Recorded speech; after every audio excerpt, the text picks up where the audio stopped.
नमस्कार विद्यार्थियों, स्वागत है आप लोग का उत्कर्ष नर्सिंग क्लासेस के यूट्यूब चैनल पे। आज मैं आप लोग के सामने एक जरूरी सूचना लेकर के आया और वो है नॉरसेट 9 का। अपन के पास में जब एडवाइजरी चालू हो चुकी है कि इसके एग्ज़ाम फिलिंग फॉर्म्स के बारे में अपन को नोटिफिकेशंस आ चुके हैं, तो यहाँ पर सबसे बड़ी पैनिक होने वाली बात नहीं है जो कि पर स्टूडेंट हो रहे हैं, और वो है आपके सामने कि नॉरसेट 9 का अब टाइम बचा है कम, पता ही नहीं चला कब सोचते सोचते टाइम निकल गया। यहाँ पर कई प्रकार के विद्यार्थी रहते हैं जो ये सोचते हैं कि हम नॉरसेट 8 के अंदर नहीं सिलेक्ट हो पाए, नॉरसेट 9 में करके दिखाएंगे, हमारे समय कोचिंग कंप्लीट नहीं हुई थी, XYZ। कई सारे हर प्रकार के विद्यार्थी जो कि सोचते हैं कि भाई अगले नॉरसेट और अगले नॉरसेट के अंदर आकर के हम सिलेक्शन लेंगे। तो इसका मतलब वो नॉरसेट आ चुका है, नॉरसेट 9 आप लोग के सामने आ चुका है, और इसके अंदर हमको बात करने वाले हैं कि अब तैयारी को किस मोड पर लेके जाए। जैसी एडवाइजरी जारी हुई कि अपन को और नॉरसेट 9 को लेकर के जो फॉर्म वॉर्म की डेट वेट स्टार्ट हो चुकी है, तो बच्चे पैनिक हुए कि सर अब तो बहुत टाइम कम बचा है। मैं एक ही बात कहना चाहूँगा, टाइम कम नहीं बचा है। जो आपने मेहनत करी है उसको यूटिलाइज करने का, मतलब उसको दिखाने का, एवेल्युएट करने का टाइम आ चुका है, और अब तो खुशी मनाने का टाइम है कि अब ये वक्त आ चुका है जिसके अंदर हमको क्या करना है, हमको अपना सिलेक्शन ला करके दिखाना है। अब ये बोलेंगे सर थंबनेल पे सर ये लिख रहा है सर कम समय में बड़ा सपना आप लोगों को सिक्योर कैसे करें। समय कम है, बड़ा सपना आप लोग का है नॉरसेट 9 को फतेह करने का। वो कैसे कंप्लीट हो, संग में एक चीज और लिख दी, कैसे करें रैंक को सिक्योर। रैंक सिक्योर, कई बच्चे बोलेंगे सर रैंक को छोड़िए हमारा तो सिलेक्शन हो जाए। नहीं, मैं ये बोलूँगा सिलेक्शन होना is not a priority. Priority आप लोग की है रैंक लेना, क्योंकि मैं ये कहता हूँ जितना बड़ा सोच, जितना बड़ा सपना आप लोगों का होगा, उतना ही सफलता मिलेगी, उसी लेवल की आप लोग को मिलेगी। अगर हम सोचें ना कि यार स्टेट गवर्नमेंट के अंदर हम लोग लग जाए तो स्टेट गवर्नमेंट के लिए बनेंगे, हम सोचें प्राइवेट सेक्टर में लग जाए तो प्राइवेट सेक्टर में लगेंगे, हम सोचेंगे सेंट्रल गवर्नमेंट में लग जाए तो सेंट्रल गवर्नमेंट में लगेंगे।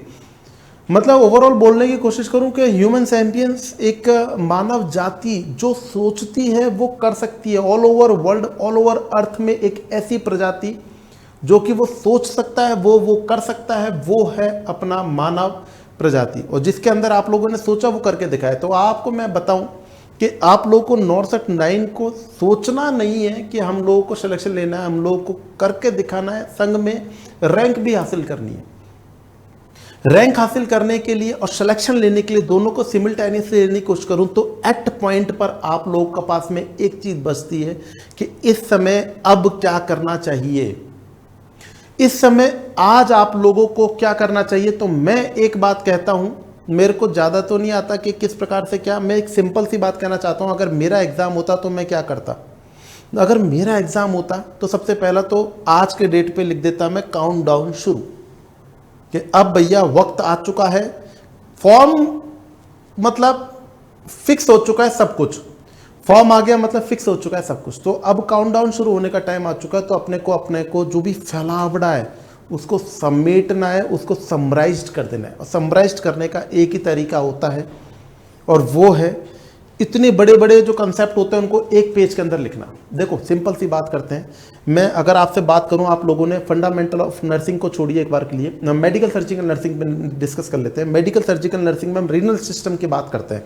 रीनल सिस्टम आप लोगों ने बहुत पढ़ लिया, अब आपको क्या करना है, समराइज करना है। समराइज करना है, आपको कुछ नहीं करना है। यहाँ पर आप लोगों ने जितना भी पढ़ा है उसको अपनी एक जगह पर, एक कागज के ऊपर, एक कागज, दो कागज के ऊपर आप लोगों को उसको समराइज करना है। कैसे, मैं समझाने की कोशिश करता हूं।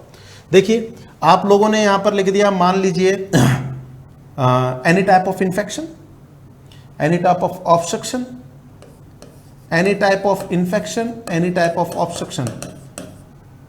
इंफेक्शन बोले तो किडनी के अंदर, एंड ऑब्स्ट्रक्शन, ऑब्स्ट्रक्शन किसके अंदर बच्चों, किडनी के अंदर है, किडनी के अंदर।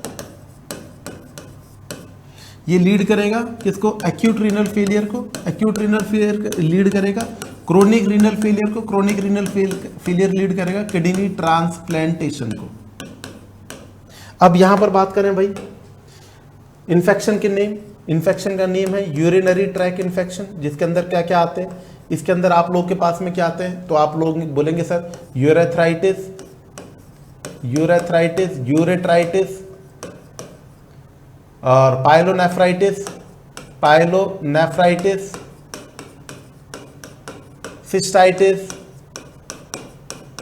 ऑब्स्ट्रक्शन बोले तो यूरिन का इकट्ठा होना, किस कारण से, मान लीजिए यूरेथ्रा पे ऑब्स्ट्रक्शन बढ़ रहा है, benign prostate hypertrophy, benign prostate hyperplasia, और बोले तो स्टोन।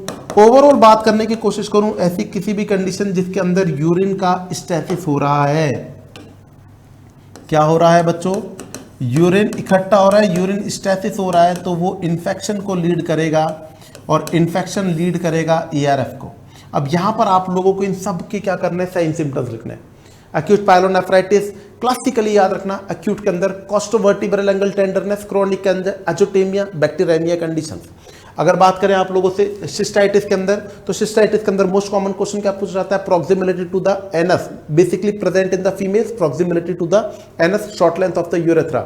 और क्या पूछा जाएगा, यूरेथ्राइटिस में बेसिकली प्रेजेंट, अगर मेल के अंदर पूछे तो mucopurulent discharge from the penis, and females के अंदर पूछा जाएगा तो आप लोग बोलेंगे लोअर एब्डोमिनल पेन।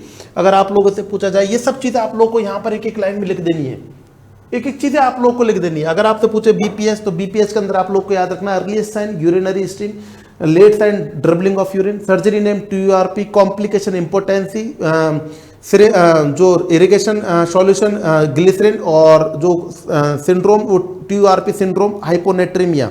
और अदर साइंस की बात करें, सब कुछ जो मेन क्वेश्चन किसी भी कंडीशन पूछे जाते हैं वो यहाँ पर, stone, type of stone, pain, radiating site, और स्टोन के अंदर आप लोग को struvite stone, infectious stone, uric acid stone, cystine stone, xanthine stone, calcium phosphate stone, calcium oxalate stone, straining करना, डेब्रिलिंग करवाना, TUR। उसके बाद में इसके सर्जिकल इंटरवेंशन की बात करने की कोशिश करें, lithotripsy, extra corporal shockwave lithotripsy, ये सब आप लोगों को एक जगह पर टर्म करके लिखना है। लिखने का टाइम नहीं है, ये लिखने का टाइम नहीं है, वरना मैं आप लोगों को एक ही कागज के ऊपर एक ही सिस्टम को ढंग से लिखना है।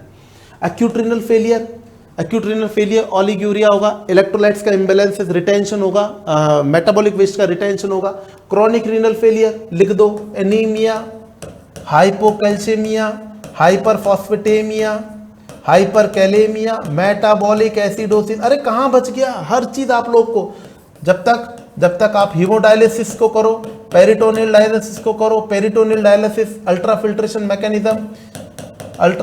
Mechanism, complication become the peritonitis, समझ रहे हैं बात को, ड्वेल टाइम, और उसके बाद में फ्लूइड के colours, haemodialysis disequilibrium syndrome, arterial syndrome, dialysis encephalopathy, kidney transplantation, rejection sign के अंदर बॉडी टेम्परेचर इंक्रीज होना, टेंडरनेस होना, और उसके बाद में किडनी के अंदर संबंधित ड्रग्स, यूरिनरी ट्रैक की एंटीसेप्टिक ड्रग्स, जो कि आपको अगली स्लाइड पे लिख देंगे कौन कौन सी होंगी। ये सब चीजें आपको एक ही जगह पर, एक ही लाइन पर, एक ही जगह पर तैयार करनी है।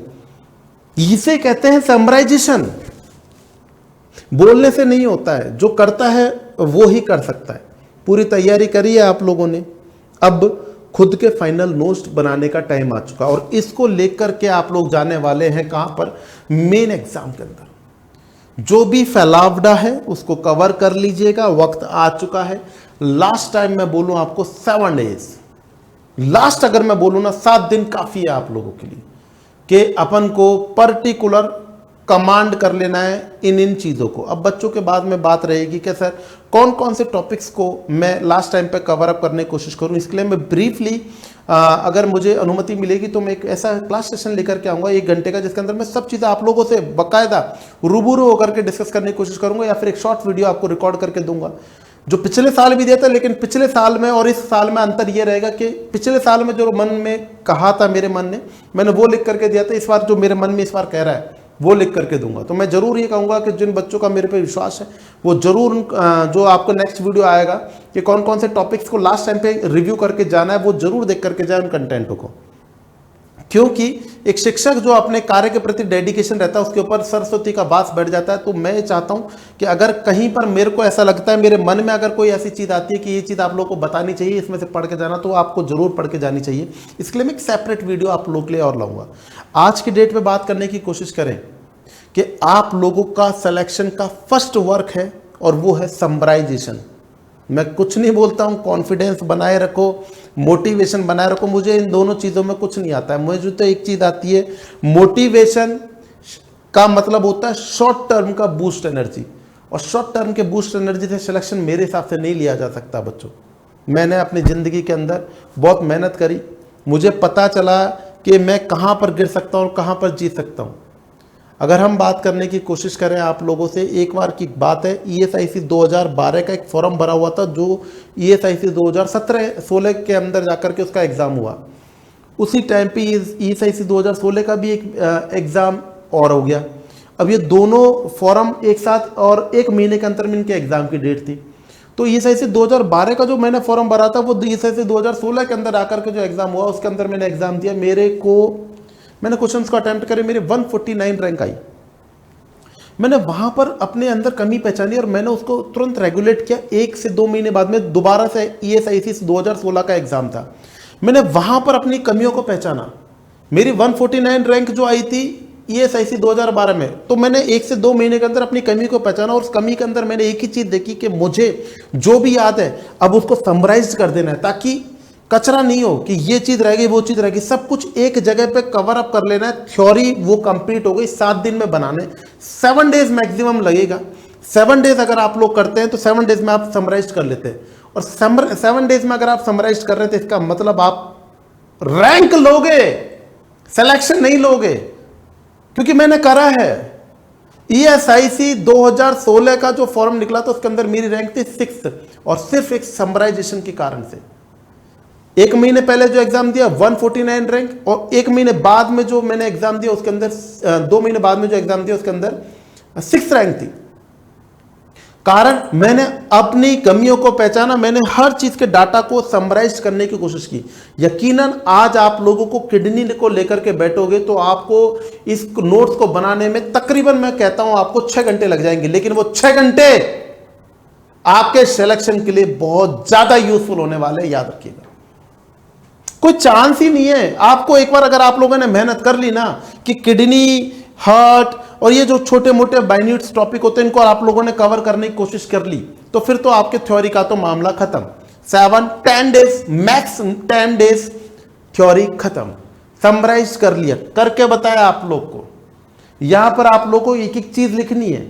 डिसइक्विलिब्रियम सिंड्रोम, मैनिटॉल, क्योंकि डिसइक्विलिब्रियम सिंड्रोम में क्या होगा, सेरेब्रल एडिमा, मैनिटॉल देंगे। अगर पूछे arterial steel syndrome, arterial perfusion, compromisation कर रहा है, कंजेस्टिव हार्ट फेलियर कर रहा है, वेन एनगॉर्जमेंट कर रहा है, डायलिसिस एंसेफेलोपैथी, एल्यूमिनियम कंटेंट अगर आपने डायलिसिस सॉल्यूशन में डाल दिया एंसेफेलोपैथी कॉज करेगा। ये सब चीजें आप लोग को पता होनी चाहिए। इसके लिए आप लोग के लिए टीम आपके साथ में जबरदस्त तरीके से जुड़ी हुई है। सब्जेक्ट कौन से कवर होने वाले हैं भाई, सब्जेक्ट आप लोग को बिल्कुल याद रखना है। आपके सामने नॉर्सेट 5 का मैं डाटा दूं।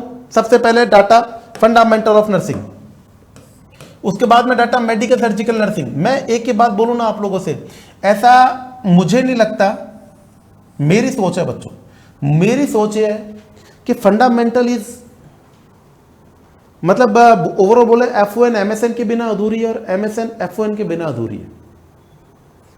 दोनों एक दूसरे के सिमिलर चलने चाहिए। सिलेक्शन प्रायोरिटी बेस के ऊपर होता है, और उसका जो अपन के पास में फिक्स है वो आपके पास में सबसे बड़ा आपका एग्जाम का एनालिसिस बता रहा है इन दिनों का कि फाउंडेशन ऑफ नर्सिंग 26 क्वेश्चन लेके आ रहा है नॉर्सेट 5 के अंदर, और मेडिकल सर्जिकल नर्सिंग आपके पास में 25, मतलब फाउंडेशन ऑफ नर्सिंग के बेटर थिंग। नॉर्सेट 5 के लिए कह रहा हूं मैं, बाकी सब्जेक्टों का भी डिस्कस ही नहीं कर रहा हूं मैं आप लोग के सामने।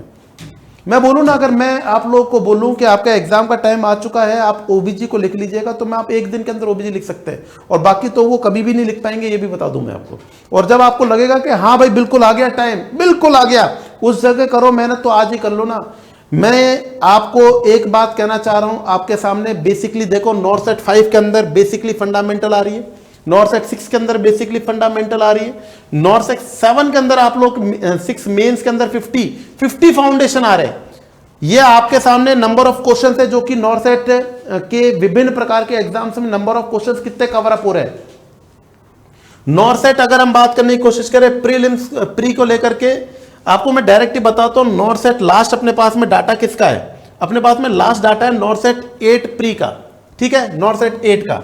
Foundation of nursing 24, medical surgical nursing 18, gynaec nursing 8, paediatric का 9, साइकेट्रिक का 8, कम्युनिटी का 6, फार्मा का 4, न्यूट्रिशन का 3, जीके एंड रीजनिंग वो फिक्स है 20 लीजिएगा।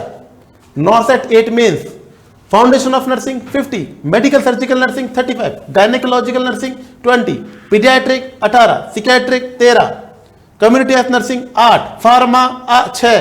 तो ये आप लोग ओवरऑल बात करें सबसे पहले, ये तो क्लियर हो ही गया होगा कि आज हमको फाइट किससे करना है भैया। आज और अभी इसी वक्त इस वीडियो को देखने के बाद में फंडामेंटल ऑफ नर्सिंग और मेडिकल सर्जिकल नर्सिंग के पीछे पड़ जाओ। मेडिकल सर्जिकल नर्सिंग में एक सिस्टम ले लो और फंडामेंटल ऑफ नर्सिंग को आप लोग 3 भागों में डिवाइड कर दो। Advance fundamental of nursing, procedural fundamental of nursing और post surgical fundamental of nursing. तीनों के अंदर अलग अलग कंटेंटों को डिवाइड करते हो, अपने खुद के नोट्सों को प्रिपेयर करना शुरू कर दो। 15 दिन बाद में जब आप लोग इस वर्क को कंप्लीट करके मिलोगे मेरे से, तो आप लोग खुद बोलोगे सर बर्डन था ना यार, वो खत्म कर दिया आपने। सबसे बड़ा जो कलेश था ना, वो खत्म कर दिया आपने। आप लोगों को खुद के लिए प्रयास करना है। अगर किसी प्रकार की कोई दिक्कत आती है तो आप लोग कमेंट सेक्शन में बता सकते हैं। कोई शॉर्ट वीडियो अगर आप लोग को चाहिए हो कि सर ये किस प्रकार से करना है, आप मुझे कमेंट सेक्शन में बता सकते हैं। मेरी जितनी भी मेहनत होगी मैं करूंगा, जितनी मेरी सामर्थ्य क्षमता है मैं जरूर करूंगा, आपको जितनी भी हेल्प कर सकता हूं। तो याद रखिएगा बच्चों, आपके सामने 8 का नॉर्सेट 8 का प्रीलिम्स, नॉर्सेट 8 का मेंस, ये आपके सामने 7 को भी देख लेते हैं एक बार के लिए। नॉर्सेट 7 का prelims again 26 number fundamental of nursing. क्यों?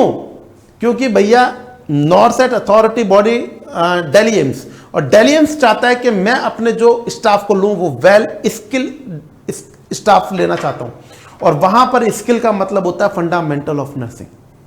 आप लोग इस कंडीशन में क्या सोचोगे, क्या समझोगे, वो आप लोगों को देखना है।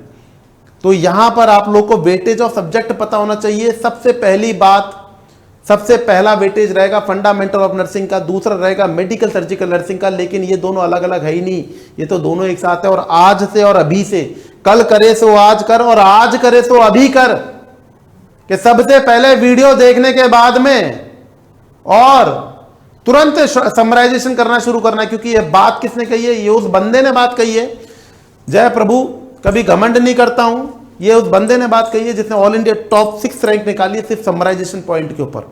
ये फैला हुआ है, इसको कवर करने का टाइम आ चुका है, और कवर करने के लिए सिर्फ समराइजेशन चाहिए। और समराइजेशन जब आप लोग कर लोगे तो एक माइंड पे से बर्डन कम होगा। Then we are ready to fight with the MCQ deals. Daily आप लोग को एमसीक्यू डील करना है।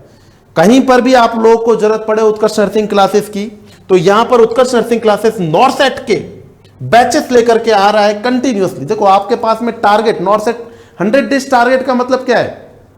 100 दिन के अंदर समराइज करना। नॉर्सेट 9 बैच का मतलब क्या है? 9 का बैच का मतलब है कि 9 की तैयारी कर रहे हैं। लाइफ फ्रॉम क्लासरूम का मतलब क्या है? पूरे कंप्लीटली आप लोग को तैयारी करनी है नॉर्सेट को लेकर के। एमसीक्यू बैच जो कि मेरा सबसे ज्यादा फेवरेट बैच होता है,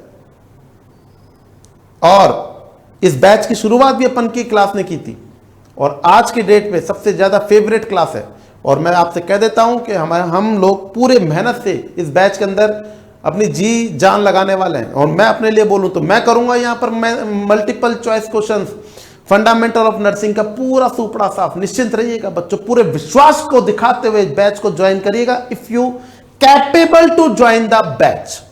वरना आपको निश्चिंत रहना है। आप लोग के सामने दोनों ऑप्शन है। आपके सामने 6 to 7 नॉर्सेट सीरीज में रेगुलर लेकर के आ रहा हूं, 9 से 10 360 डिग्री सीरीज आप लोग के लिए लेकर के आ रहा हूं, जो कि आपके अपकमिंग एग्जाम एसजीपीजीए, नॉर्सेट 9 और केजीएमयू के लिए रामबाण सिद्ध होने वाली है। और ये मैं नहीं कहता हूं, ये मेरे स्टूडेंट कहते हैं जो कि मेरे से रेगुलरली एप्लाइव में, ऑफलाइन में या फिर ऑनलाइन में पढ़ रहे हैं। और आपका विश्वास इसी प्रकार से बना रहेगा हम लोगों के लिए, हम लोगों के ऊपर, क्योंकि मैं और हमारे पूरे टीचर्स लोग हैं, हम लोग सुबह से शाम तक रेगुलर आप लोग के सामने मेहनत करते हुए आगे बढ़ेंगे। आपका सिलेक्शन करवाना हमारे लिए प्रायोरिटी है, हमारे लिए एक बहुत बड़ी जिम्मेदारी है। इसको हम पूरी तरीके से निभाएंगे, ऐसा मैं सोचता हूं। और आप लोगों के लिए एक ही बात कहता हूं कि पूरे विश्वास को अपने ऊपर बनाए रखिएगा। याद रखिएगा, समय के पास इतना समय नहीं कि वो आपको दोबारा दे सके। समय के पास इतना समय नहीं कि वो आपको दोबारा समय दे सके। तो वक्त आ चुका है करने का। तो अब आप लोगों से विदा का time. Thank you so much. जय हिंद, जय भारत।